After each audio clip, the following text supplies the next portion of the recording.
Bonjour, bonsoir mes frères et sœurs, que la paix et la grâce de Dieu soient avec vous tous. Bienvenue dans notre étude biblique sur notre thème général, la croissance de l'ensemble.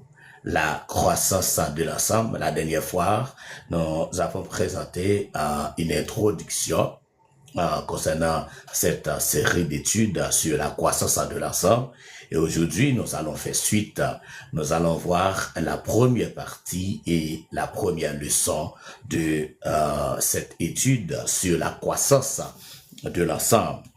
En conclusion, la fois dernière, nous avions dit que il est important que chacun de nous grandisse dans sa foi et dans les divers aspects de sa vie spirituelle.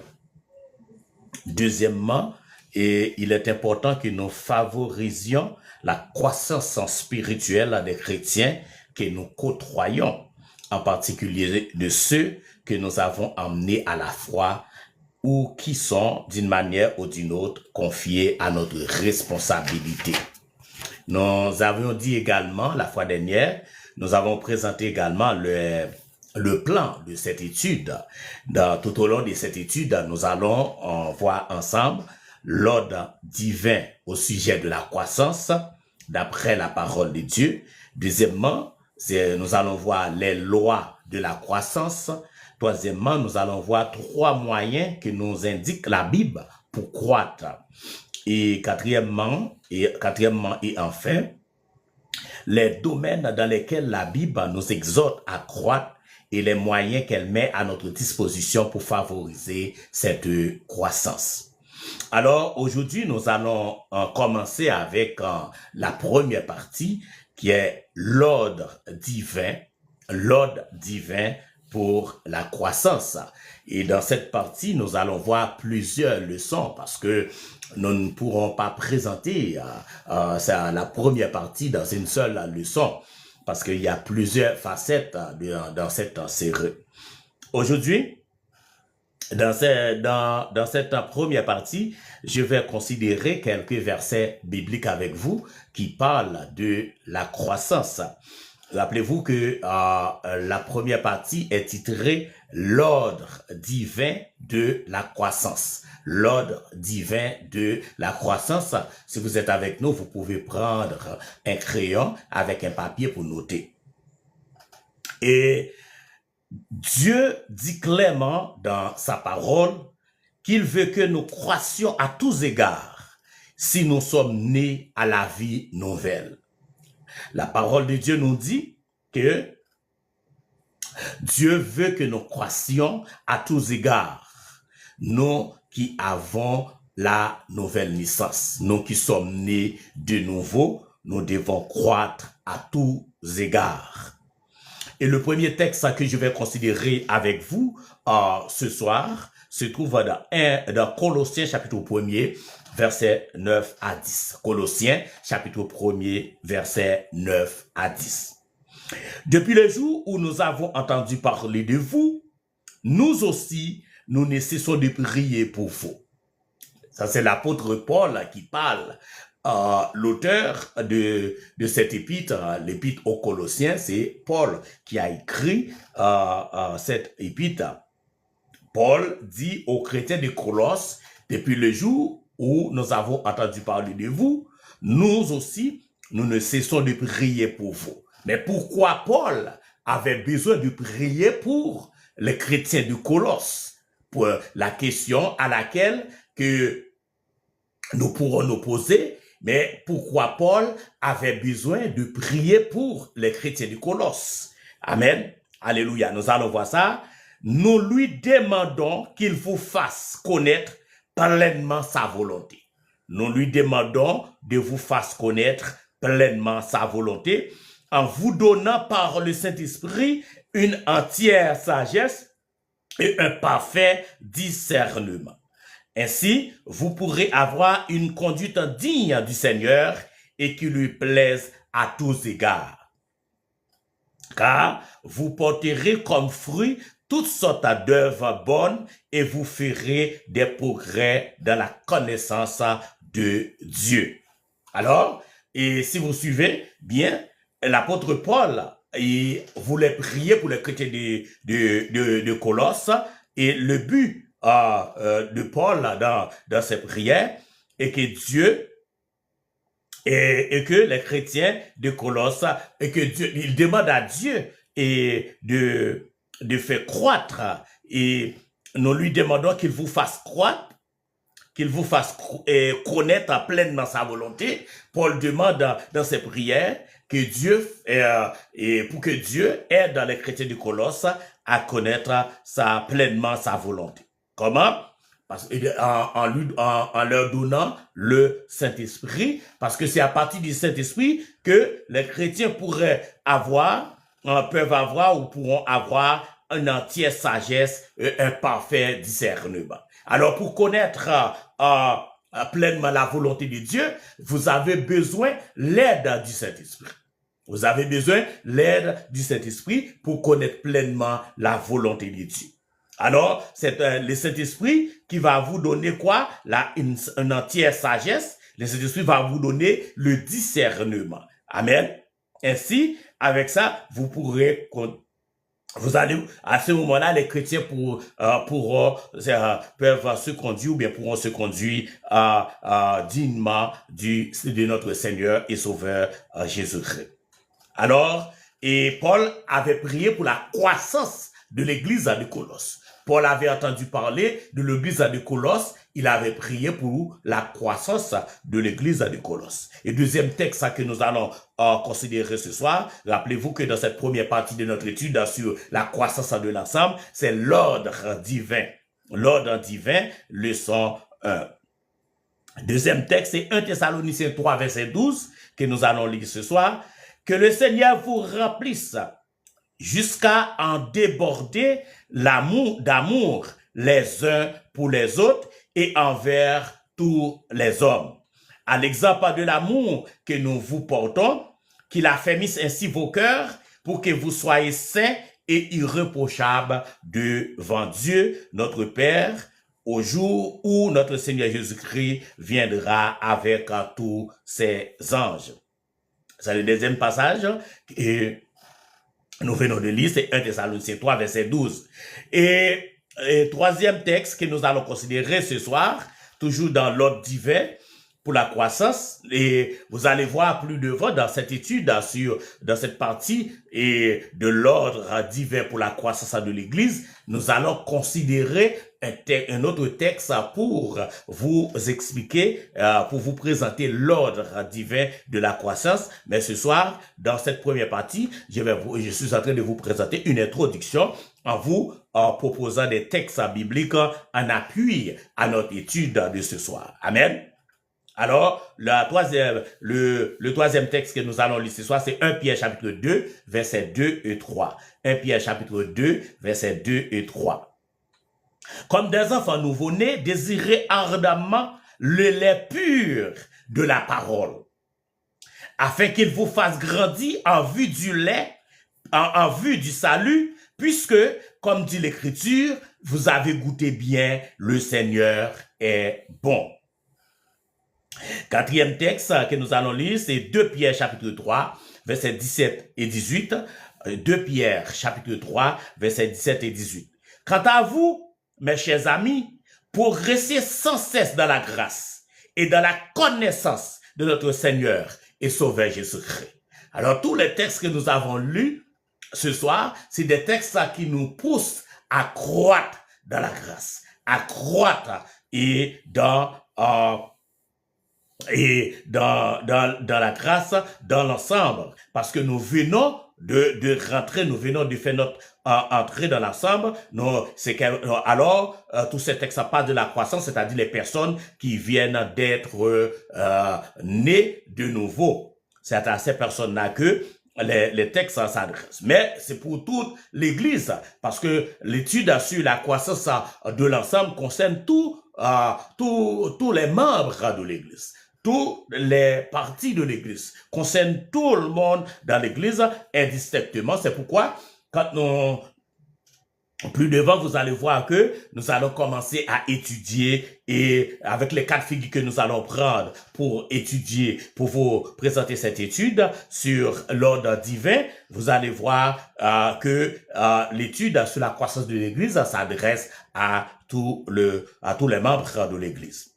Alors, un autre texte à considérer ce soir, c'est 1 Thessaloniciens 3, verset 13. 1 Thessaloniciens 3, verset 13. Nous trouvons dans les épîtres de nombreux impératifs. Croissez, affermissez vos cœurs. Fortifiez-vous dans le Seigneur. Éphésiens 6, verset 10. Fortifiez-vous dans la grâce. De Timothée 2, verset 1. Marcher de progrès en progrès, 1 Thessaloniciens 4, verset 5. Alors, dans notre étude de ce soir, je viens de vous présenter comme une introduction, mais l'introduction sur l'ordre divin nous donne la possibilité d'étudier de voir plusieurs textes ensemble, et tous ces textes-là parlent de la croissance. Et à la fin de cette introduction, l'introduction que je vous ai présentée, c'est des textes que nous avons lus. Alors, nous voulons vous emmener dans cette étude. Nous voulons vous éveiller pour cette étude que nous allons vous présenter, que nous sommes en train de vous présenter, et qui va continuer dans la suite. Alors, il y a plusieurs textes qui parlent de la croissance. Nous trouvons dans les épîtres de nombreux, les épîtres du Nouveau Testament. Alors, comme nous autres, il y a des personnes qui disent, mais pourquoi vous n'avez pas présenté des études, vous n'avez pas étudié les épîtres du Nouveau Testament? Mais nous autres, étant donné que nous sommes un ministère en ligne, nous n'aurons pas assez de temps pour étudier les épîtres distinctement. Mais dans cette étude sur la croissance de l'ensemble, nous allons considérer plusieurs épîtres du Nouveau Testament, comme nous venons de faire. Nous venons de lire dans plusieurs épîtres. Nous avons lu dans Colossiens ce soir, dans 1 Thessaloniciens, nous avons lu dans 1 Pierre, nous avons lu dans 2 Pierre. Et pour finir, nous avons dit que nous trouvons dans les épîtres de nombreux impératifs: croissez, affermissez vos cœurs. C'est tous des impératifs. La Bible nous pousse à croître. Vous devez croître. Alors, fortifiez-vous dans le Seigneur. Alors, croissez, fortifiez-vous, ok? Fortifie-toi dans la grâce et marchez de progrès en progrès. Ce sont des impératifs qui nous poussent à la croissance de l'Église. Amen. Alléluia. Le Nouveau Testament utilise plusieurs fois l'image de la croissance naturelle de l'enfance à l'âge adulte pour représenter la croissance spirituelle à laquelle nous sommes appelés.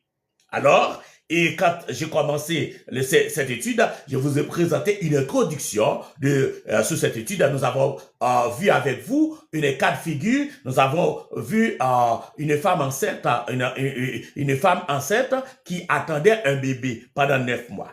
Alors, le Nouveau Testament utilise aussi l'image de l'enfance pour nous parler de la croissance. C'est pourquoi nous poursuivons. Et après quoi, je vais vous dire, c'est que j'ai à vous dire, le Nouveau Testament utilise plusieurs fois l'image de la croissance naturelle de l'enfance à l'âge adulte pour représenter la croissance spirituelle à laquelle nous sommes appelés. En réalité, frère, je n'ai pu m'adresser à vous comme à des hommes conduits par l'Esprit. Ça, c'est Paul qui parle. Alors, c'est un autre texte que nous sommes en train de considérer maintenant. C'est 1 Corinthiens, chapitre 3, verset 1 à 3. Et les Paul s'adressait aux chrétiens de Corinthe, et parce qu'il y avait plusieurs problèmes à Corinthe. Il y avait plusieurs problèmes à Corinthe. Alors Paul devait résoudre ces problèmes, devait envoyer une lettre parce qu'il y avait plusieurs questions qui ont été adressées à Paul concernant les problèmes, ces problèmes-là dans l'église de Corinthe. Alors Paul, et parmi les réponses que Paul avait envoyées à l'église de Corinthe, nous allons considérer quelques-unes ce soir dans notre première partie sur l'ordre divin. Amen. Alors Paul dit, et en réalité frères, alors Paul s'adresse aux chrétiens de Corinthe, je n'ai pas pu m'adresser à vous comme à des hommes conduits par l'esprit. Alors, dans le texte là, si on veut étudier en profondeur ce texte, Paul voulait dire aux chrétiens de Corinthe, je n'ai pas pu m'adresser à des hommes faits. Je n'ai pas pu m'adresser à des pères. Alors, vous allez voir plus loin, pourquoi je dis des pères? Parce que le père, c'est un autre stade de la croissance. Amen. Mais Paul s'adresse à des enfants, à des bébés dans la foi. Amen. Alléluia. J'ai dû vous parler comme à des hommes qui suivent la nourriture humaine, comme à de petits enfants dans la foi au Christ. Parce qu'il y a des petits enfants dans la foi en Christ. Amen. Les nouveau-nés sont des petits enfants dans la foi en Christ. Alors, une église existante à Corinthe, l'église de Corinthe, c'était une église mature. Mais Paul devait s'adresser à cette église comme à des petits-enfants. Non comme à des hommes faits, mais comme à des petits-enfants. Amen. Alors, c'est l'ordre divin. Et pour arriver dans l'ordre divin établi par Dieu pour la croissance de l'ensemble, je préfère le dire la croissance de l'ensemble, c'est parce que je voulais utiliser ce thème, je voulais pas utiliser le thème église. C'est pas moi, c'est le Saint-Esprit qui m'a demandé de titrer comme ça, la croissance de l'ensemble. Alors, nous sommes ce soir dans l'ordre divin. Alors, avant d'y arriver réellement, ce soir, je vous présente une introduction avant d'entrer d'emblée dans notre étude sur l'ordre divin concernant la croissance de l'ensemble. Amen. Alors, Paul s'adresse comme à des petits enfants dans la foi. C'est pourquoi je vous ai donné du lait et non de la nourriture solide. Paul dit, je vous ai donné du lait et non de la nourriture solide. Car vous n'auriez pas pu l'assimiler alors. Et même aujourd'hui, vous êtes encore incapable de la supporter parce que vous suivez toujours la nourriture humaine. En effet, lorsque vous jalousez les uns les autres et que vous vous disputez, ne suivez-vous pas cette nourriture pécheresse? Ne vous comportez pas d'une manière toute humaine. 1 Corinthiens 3, verset 1 à 3. Alors, Paul dit aux chrétiens de Corinthe que cette église-là se comportait comme des enfants. Et cette église-là mangeait de la nourriture humaine. Cette église-là n'était pas prête à recevoir de la nourriture solide. Amen. En effet, et nous allons considérer un autre texte maintenant. Nous sommes toujours dans l'introduction à l'ordre divin pour la croissance. Nous sommes ce soir dans l'ordre divin au sujet de la croissance. Maintenant, nous allons considérer un autre texte. Nous venons de voir que la Bible utilise l'image de l'enfance et pour expliquer la croissance de l'Église. Amen. Un autre texte, c'est Hébreux 5, verset 12 à 14. Hébreux 5, verset 12 à 14. En effet, après tout ce temps, vous devriez être des maîtres dans les choses de Dieu. Paul, excusez-moi, j'ai dit Paul parce que nous sommes trop habitués avec Paul. Nous sommes dans Hébreux chapitre 5, verset 12 à 14. Et rappelez-vous que je vous ai dit tantôt que tout au long de cette étude, nous allons parcourir le Nouveau Testament. les épîtres du Nouveau Testament. Et maintenant, je suis en train de lire pour vous, Hébreux 5, verset 12 à 14, mais l'auteur de l'épître aux Hébreux n'a pas été révélé, ou n'est pas révélé. Amen. En effet, après tout ce temps, vous devriez être des maîtres dans les choses de Dieu. Or, vous avez de nouveaux besoins qu'on vous enseigne les rudiments des paroles de Dieu. Vous en êtes venus au point d'avoir besoin non de la nourriture solide, mais de lait. Paul répète encore, comme il l'avait fait dans l'épître aux Corinthiens, et je dis Paul, l'auteur de l'épître aux Hébreux, reprend cette même phrase. Et que même les chrétiens, les judéo-chrétiens, parce que l'épître aux Hébreux a été adressé aux judéo-chrétiens, c'est-à-dire aux juifs convertis au christianisme. Alors, et ces chrétiens aussi avaient besoin, n'étaient pas en mesure de recevoir de la nourriture solide, mais de lait. Celui qui continue à se nourrir de lait n'a aucune expérience de la parole qui enseigne ce qu'est la vérité juste. Alors, si vous êtes encore au stade et pour recevoir du lait, mais vous n'êtes pas en mesure de recevoir les enseignements et l'expérience de la parole qui enseigne ce qu'est la vie juste. Vous n'êtes pas encore en mesure pour recevoir cet enseignement, car c'est encore un bébé.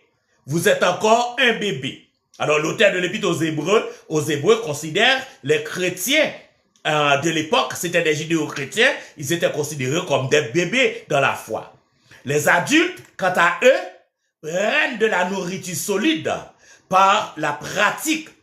Ils ont exercé leur faculté à distinguer ce qui est bien de ce qui est mal. Vous voyez la différence? La différence d'un adulte et d'un bébé. Alors, ce soir, comme je vous ai annoncé dès le début, et nous sommes rentrés dans ce qu'on appelle dans la première partie de notre étude sur la croissance de l'ensemble, et qui est l'ordre divin au sujet de la croissance. Alors, je viens de vous présenter une introduction ce soir. Alors, nous avons vu que la Bible utilise l'enfance comme cas de figure pour expliquer la croissance de l'Église. Alors, nous avons vu ensemble plusieurs textes ce soir. Mais dans la prochaine leçon de cette première partie, nous allons vraiment commencer à rentrer dans ce qu'on appelle l'ordre divin au sujet de la croissance. Il va vous annoncer la prochaine étude. Dans la prochaine étude, voici ce que nous allons commencer. Voici le texte pour la prochaine étude. C'est 1 Jean chapitre 2, versets 14 et 15. 1 Jean chapitre 2, versets 14 et 15. Dans cette partie, nous allons voir vraiment l'ordre établi par la Bible pour croître dans l'Église. Nous allons voir l'ordre divin établi par la Bible au sujet de la croissance. C'est l'apôtre Jean qui explique bien. Et parce que l'apôtre Jean va présenter dans 3 catégories de chrétiens. L'apôtre Jean présente 3 catégories où il s'adresse à 3 catégories de chrétiens dans ce passage. 1 Jean chapitre 2, verset 14 à 15. Nous allons commencer, nous allons voir ensemble dans la deuxième leçon, la deuxième fois. Aujourd'hui, dans la première leçon, je vous ai présenté une introduction sur la première partie de cette étude.